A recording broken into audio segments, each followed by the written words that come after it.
हा मी माने बोल. अरे काकूंची तब्येत कशी आहे? नाही मला हिने फोन करून सांगितलं काकूला बरं नाही म्हणून. ताप जरा उतरलाय आता. डॉक्टर येऊन गेले, चेकअप करून गेले डॉक्टर. नाही काय लागलं तर सांग.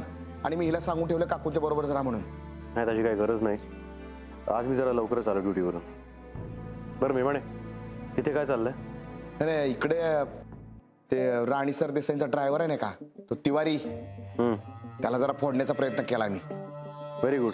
काय बोलला का? अरे तो जाम घाबरला. त्याला म्हणलं तेरे को जो भी मालूम है सब कुछ बताने का, नहीं तो डालेगा सीधा अंदर. बघूया काय होतंय ते. मला वाटतं तो आपल्याला काहीतरी सांगेल बघ. जर तो बोलला आणि जर त्याने तोंड उघडलं तर मला सांगा. हो. बरं मला सांगा, मोहिते सर आणि राणी सरदेसाई या दोघांमध्ये जे काय बोलणं झालं ते काय कळलं का? अच्छा, या दोघांनी सुद्धा काय पत्ता लागू दिला नाही. राणी सरदेसाई आणि मोहिते सर आतमध्ये बोलत असताना मी एकदा केबिन मध्ये गेलो सुद्धा होतो. ते एअर फ्रेशनर द्यायला मी आत गेलो तो दोघं बी चिडीचिप काय बोलायलाच तयार नाही. अरे मोहिते सरांनी तर पार मला हाकलूनच लावलं केबिन मधून. वाटलंच मला. ठीक आहे, काही कळलं तर मला सांगा. हो हो, तू बी काळजी घे तिकडं.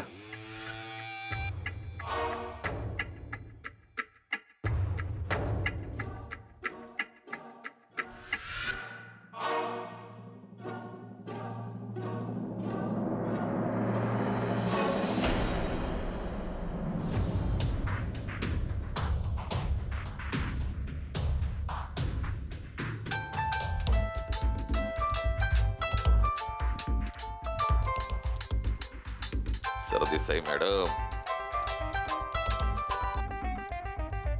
Hello madam. वाघमारे माझ्या कामाचं काय झालं? अहो मॅडम, तुम्ही माझ्या ऑफरचं काय झालं ते नाही सांगितलं अजून. कसली ऑफर? आता वाच का मॅडम. हा, मला खोळ्यात काढताय काय तुम्ही? वाघमारे जरा पटकन बोलाल. 50% शेअरची मॅडम. ते नंतर बघूया. आधी या केसमधनं बाहेर पडणं माझ्यासाठी जास्त महत्वाचं आहे.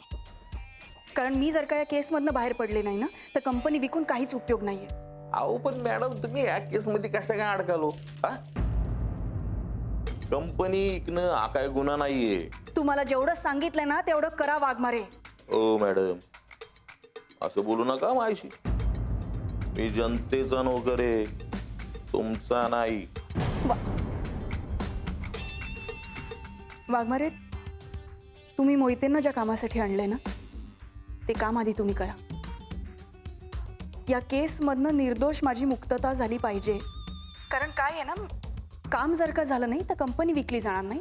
आणि कंपनी विकली गेली नाही तर तुम्हाला जे 4 पैसे मिळणार होते ना तेही मिळणार नाही. त्यामुळे चटचट हालचाल करा. हो मॅडम, एवढी घाई कशापायी करताय तुम्ही अचानक? कारण मला तुमच्याशी रोज रोज तेच तेच बोलून कंटाळा आलाय वाघमारे.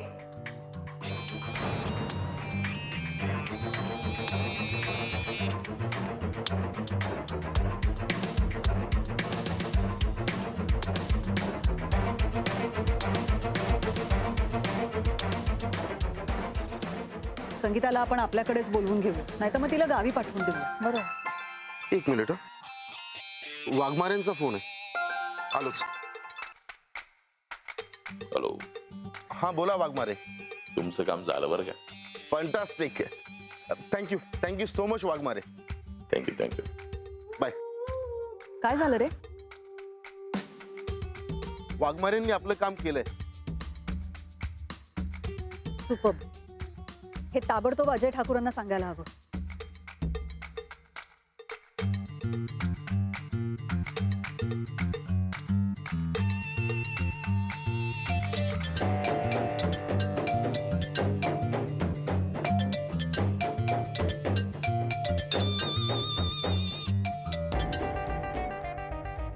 हॅलो.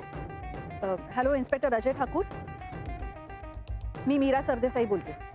हा मीरा मॅडम बोला, काय काम काढलं? इन्स्पेक्टर, तुम्हाला एक न्यूज द्यायची होती. पटवर्धनांच्या नातेवाईकांपैकी कोणीतरी त्यांचा वारस म्हणून क्लेम केलं. काय? येस. ओके.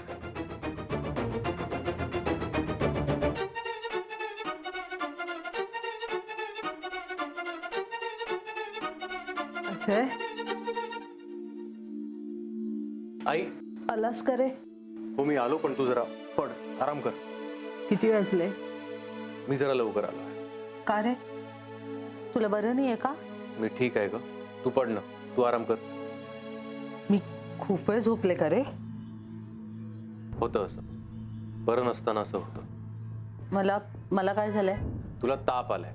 ताप नाही रे, कणकण आली असेल जरा. आई, हे तुला माहित नाही पण तू जेव्हा झोपली होतीस तेव्हा डॉक्टर येऊन गेले, तुझं चेकअप करून गेले आणि तुला इतकी ग्लानी आली होती की तुला हे कळलं पण नाही. डॉक्टर? हो. अगं बाई, आणि नशीब मी जरा लवकर आलो म्हणून मला हे सगळं कळलं. आता तू मला हे कधी सांगितलंच नसतं. मी कशाला असं करेन? आई, मला तेच तुला विचारायचं आहे, तू असं का करतेस? मी ड्युटीवरून लेट घरी येतो, रात्री थकून येतो घरी, ते मला कळत नाही. मला वाटतं की तू झोपलीस म्हणून तू दिवसभराचं काम करून थकून झोपलीस, पण खरं तर तुला रोज बरं नसतं. दररोज वगैरे नाही आहे रे काही असं. आई, खोटं बोलू नकोस. मला मेमाणे बहिणींनी सगळं सांगितलं. वाटलंच मला, तरी मी तिला सांगितलं होतं तुला सांगू नकोस म्हणून. अगं पण का? अरे या वयामध्ये असं बारीक सारीक होतं काहीतरी. हे बारीक सारीक आहे तू का ठरवतेस? आपल्याला कळतं. आई, तुला काहीही कळत नाहीये आणि डॉक्टरांनी तुला टेस्ट करायला सांगितलेलं, तू टेस्ट का नाही केल्यास? त्यांना असं वाटेल की मी तुझी काळजी घेत नाहीये. हे बघ, बघूयात, करूयात. माझं ऐक ना, नेहा आणि तिची आई येऊन गेल्या. आई, तू विषय बदलू नकोस. मग हा विषय कधी काढू मी? बघावं तेव्हा तू आपल्या गडबडीत असतोस. त्या म्हणाला की आपण साखरपुडा करून घेऊया. आई, अरे माझं ऐक अजय, मलाही असं वाटतंय की होऊ दे ना एकदा त्यांच्या मनासारखं. हा, आता मोठ्या प्रमाणावर. आई, हे महत्वाचं नाहीये. असं कसं चालेल? आई, साखरपुडा न केल्याने काही बिघडणार नाहीये. हे बघ अजय, आता उगाच तू तुझंच म्हणणं खरं करू नकोस. आता लग्नाला तयार झाल्यात ना त्या. आई, मी आता लगेच काही करणार नाहीये. म्हणजे मला आता साखरपुडा करायचा नाहीये. ठीक आहे, मग मी हे आता टेस्ट करणार नाही. हा काय हट्टीपणा आहे? आई, या दोन्ही गोष्टींचा काहीही एकमेकाशी संबंध नाहीये. आहे. आता आधी तू माझं ऐकायचंस, मगच मी तुझं ऐकणार.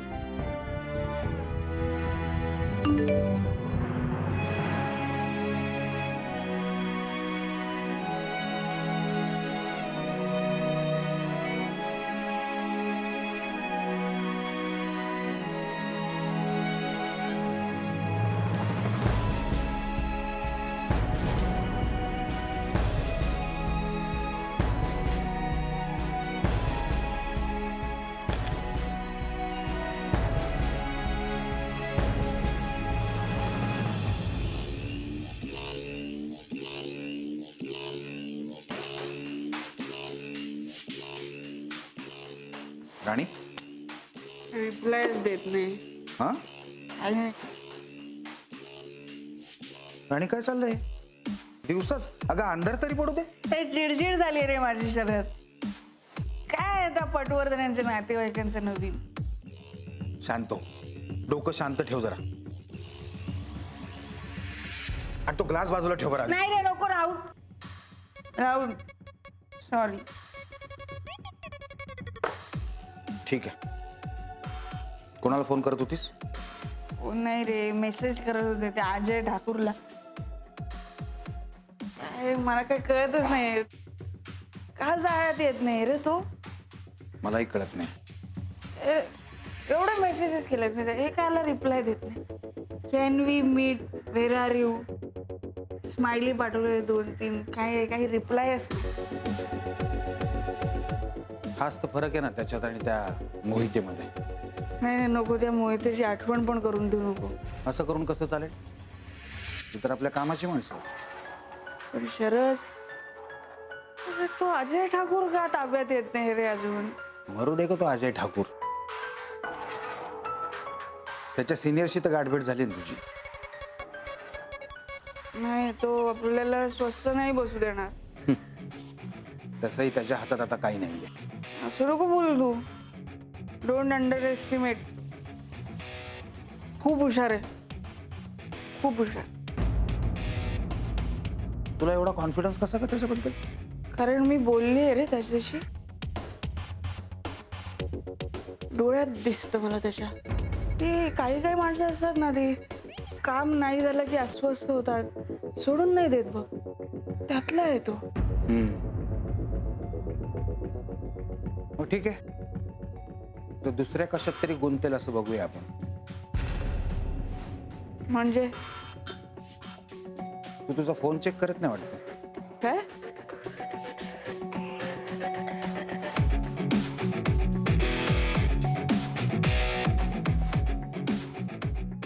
कॉल लॉग बघ. धनंजय सरदेसाईचा मिस्ड कॉल. तू अजून सिम कार्ड ठेवलं याचं? आज तर प्लॅन आहे. म्हणजे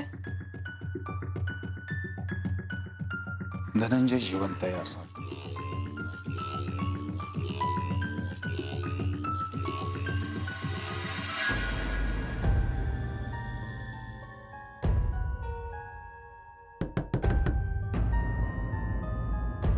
कम इन.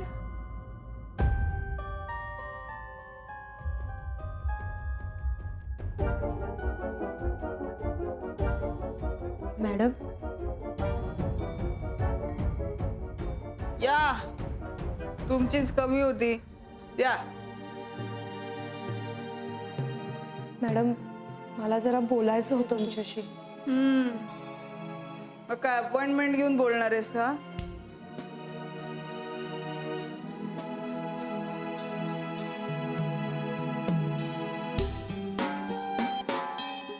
मॅडम महत्वाचं बोलायचं आहे तुमच्याशी.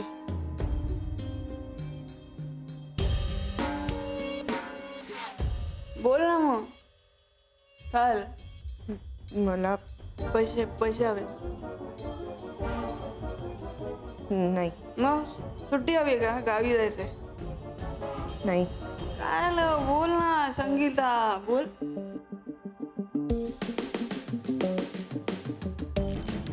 मला ही नोकरी सोडायची.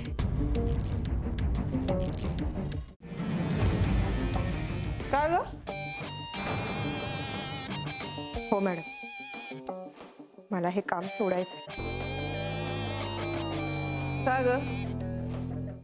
काय कमी आहे तुला इथे? कमी कमी काही नाहीये मॅडम. मग कशाला असा वेडेपणा?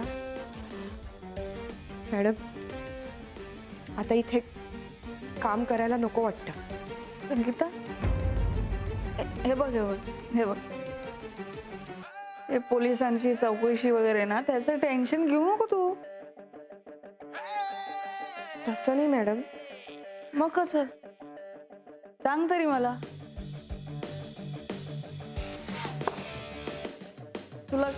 तुला काम जास्त पडतंय इकडे?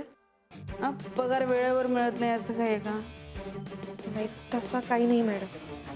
बघ गीता, मी ना थोडासा आरडाओरडा करते, चिडचिडी करते, पण माझी परिस्थिती समजून घे ना तू. काय माझी अवस्था. जाऊ दे. हे बघ, तू दुसरीकडे कुठे जॉईन झाली तर तिकडची मालकीण तुला काही बोलणार नाही कशावरून. चिडेल ना. आणि साऱ्या कंपनीमध्ये पण बॉसच्या शिव्या खायला लागतं ते संगीता. हे बघ, तू तू तू आता गेलीस ना तर पोलिसांना संशय येईल तुझ्यावर. मी सांगून जाईन पोलिसांना मी कुठे जाते, आणि जर त्यांनी बोलवलं तर मी जाईन पोलीस स्टेशन. कशासाठी? हे बघ, धनंजयचा खून झालाय, मग आता या घरात कसं राहायचं असं वाटतंय का तुला? मला खूप भीती वाटते हो. आधी धनंजय साहेब गेले, मग विकी साहेब, मग पटवर्धन साहेब, आणि आता तुला एक सिगरेट सांगते.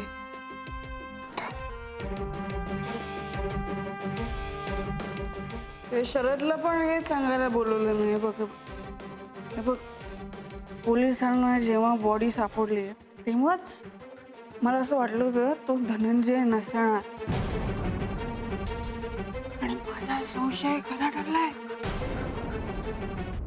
म्हणजे धनंजयचे मिस कॉल येतात मला.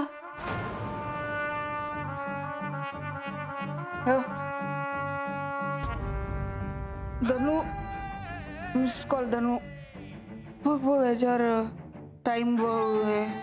हं, आजची तारीख आहे ना, आता नुकतंच आलंय. म्हणून मी तुला सांगते की तू आता शांत बस. तू बाहेर जाऊन टी व्ही बघ, आराम कर ना. डोक्यातनं सगळे विचार काढून टाक. त्यातून तुला जर का जायचं असेल तर धनंजय परत आला त्याला भेट आणि तू जा.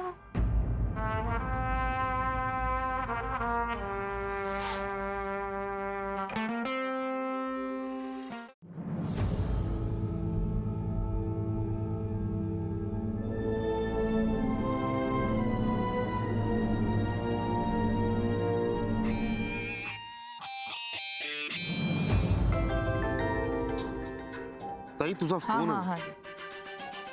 संगीता. हॅलो. हां हॅलो. गायत्री मॅडम. हां बोल. मॅडम मला खूप महत्वाचं काहीतरी सांगायचंय तुम्हाला. हां बोल ना संगीता बोल. मॅडम धनंजय साहेब बहुतेक जिवंत आहेत.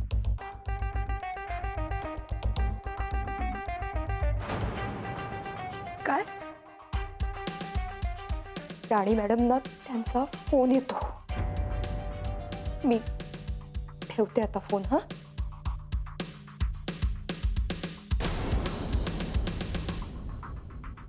ताई काय काय झालं? काय झालं ताई? गायत्री पाणी हवंय. मीरा धनंजय बहुतेक जिवंत आहे.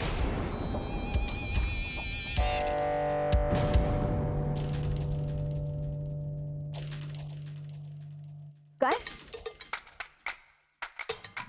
काय म्हणालीस? धनंजय जिवंत आहे असं संगीता म्हणत होती. असं कसं शक्य आहे गायत्री? संगीता सांगते म्हणजे? सुरेश, मी धनंजयचा पोस्टमॉर्टम रिपोर्ट बघितलाय. त्याच्या रक्तात विष होतं, खून झालाय त्याचा. म्हणजे काहीतरी भलतच सांगते संगीता. पण हेही तिने राणीच्या घरात कोणतरी बोलतानाच ऐकलं असेल ना. पण हे असं कोण का बोलेल? काहीतरी गडबड आहे. मीरा, म्हणजे नाशिकच्या हायवेवर जी डेड बॉडी पोलिसांना सापडली ती भाऊजींची नसेल? पोलिसांनी बॉडी आयडेंटिफाय करूनच आपल्याला कळवलं. तो धनंजयच असला पाहिजे. पोलीस असं कन्फर्म न करता फॅमिलीला कसं कळवतील? पण मग मीरा, संगीता असं का म्हणाली की धनंजय बहुतेक जिवंत आहेत म्हणून? गायत्री, बहुतेक, कदाचित, म्हणजे कन्फर्म नाहीये. तिला शंका आहे. पण असं का? नाही, ती असं का बोलेल? नाही, काहीतरी गडबड आहे. हे शोधून काढायला पाहिजे. धनंजय जिवंत असला तर मग हे काय चाललंय सगळं? आणि जर तू जिवंत नसेल तर मग हे कोण सांगतंय? का सांगतंय? हे खूप भयंकर आहे. खरंच लवकरात लवकर काय ते शोधून काढायला हवं.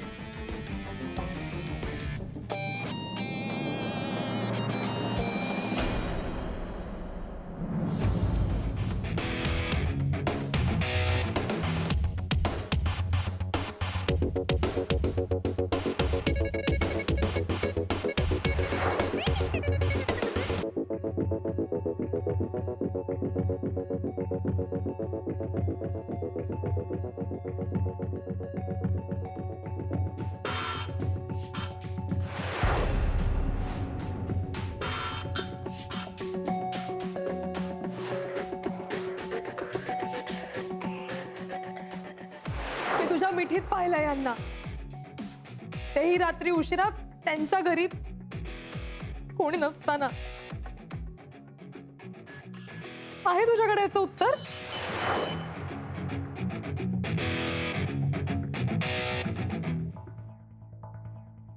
मिस्टर अजय, तुमचं आणि नेहाचं लग्न व्हावं ही माझी इच्छा आहे. मी तसं नेहाला बोलले सुद्धा. मग रणजितला त्या नेहाच्या घरी पाठवून तुमच्या लग्नामध्ये का प्रॉब्लेम्स क्रिएट करू नये?